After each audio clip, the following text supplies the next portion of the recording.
What do Winnie-the-Pooh, Peter Pan, and a pile of dead bodies have in common? Peekaboo. Well, that's Rhys Frake-Waterfield's twisted childhood universe, of course. I'm Peter. What started with 2023's Winnie-the-Pooh Blood and Honey and last year's markedly improved sequel is now a full-fledged franchise. It's nice to meet you.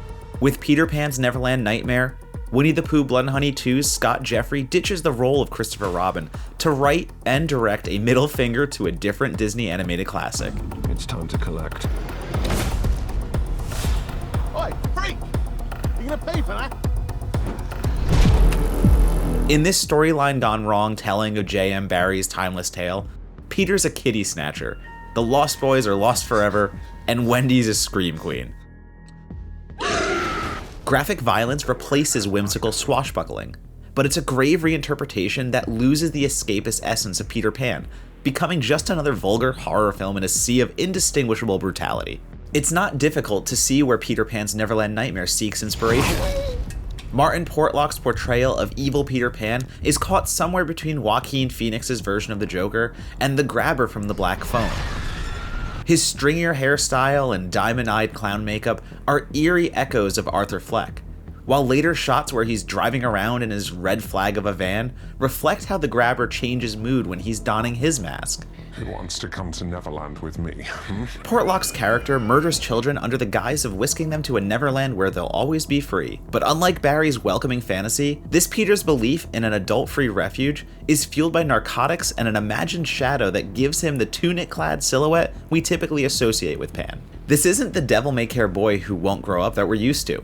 But while Portlock's performance is unsettling, Peter doesn't feel impressively fresh by today's horror standards either. Imitation might be the sincerest form of flattery, but Peter Pan's Neverland Nightmare struggles to establish any identity it hasn't cherry-picked from other books and movies. It owes an obvious debt to Stephen King's It. Peter's first criminal act sees him coaxing a nervous boy towards a basement hatch, just as Pennywise lures poor Georgie to that sewer drain. Peter's hideaway is a standard-issue derelict drug den, and his Tinkerbell, played by Kit Green, is a brainwashed, stone-numb accomplice who shoots up, well, pixie dust. I'm a fairy. There's nothing imaginative in this reimagining of Barrie's mythology, and how can there be when it follows a formulaic kidnapping blueprint? Nor is there any magic in its admittedly fetching abundance of nastiness. Jeffrey's approach to horror storytelling is straight as an arrow. After Peter snatches Michael Darling, Wendy Darling must save her little brother. It's the inciting incident that leads to lopped-off digits and the sight of the villain's ghastly facial scar. But this isn't Winnie-the-Pooh Blood and Honey 2, which leveled up by taking some cues from Art the Clown's Terrifier rampages. And though Portlock is no David Howard Thornton, he's still a terrifying presence, blending innocent immaturity with serial killer outbursts. The actor does the whole hunt and stalk shtick, knifing targets big and small, but his performance is never better than when an adult Peter manipulates characters with his boyish alter ego. Peter's immaturity, which you might even call Peter Pan syndrome, wink wink, makes for an interesting horror villain pathology. The character quote-unquote saves his victims from the trials of adulthood by sending them to Neverland via strangulation or mutilation. It's my duty to send the kids to Neverland and protect them from this world. The problem is that's just run-of-the-mill psycho behavior by genre standards. Peter Pan's Neverland Nightmare leaves several possibilities for interpretation on the table, opting instead for a grounded and gritty take that ditches the more fantabulous edges of Barrie's world. TikTok the Croc is just some background image on a television screen in Michael's prison bedroom, while Neverland is represented by crayon drawings hung around Peter's crummy lair. There's an element of delusion to Peter's Neverland ramblings that Jeffrey neither indulges nor refutes, which is a detriment to an already paint-by-numbers approach.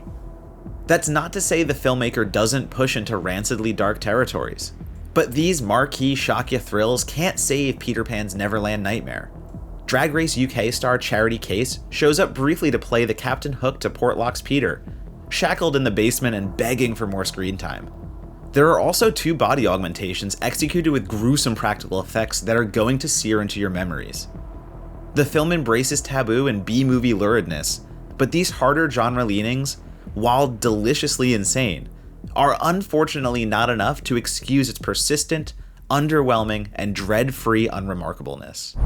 In a place where you can be a little boy for the rest of your existence. Peter Pan's Neverland Nightmare takes itself more seriously than its predecessors in Rhys Frake-Waterfield's twisted childhood universe, And that is a problem.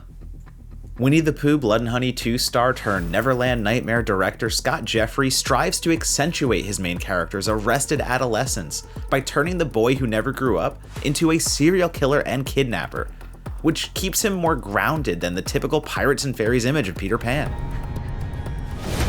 As Wendy Darling squares off against this throat-slashing, brother-snatching version of Peter, Jeffrey skips the imaginative sparkle of the stories that inspired his film.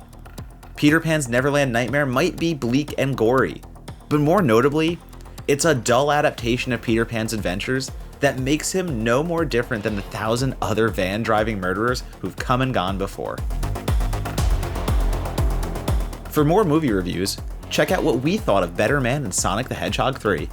And for everything else, stick with IGN. Oh no.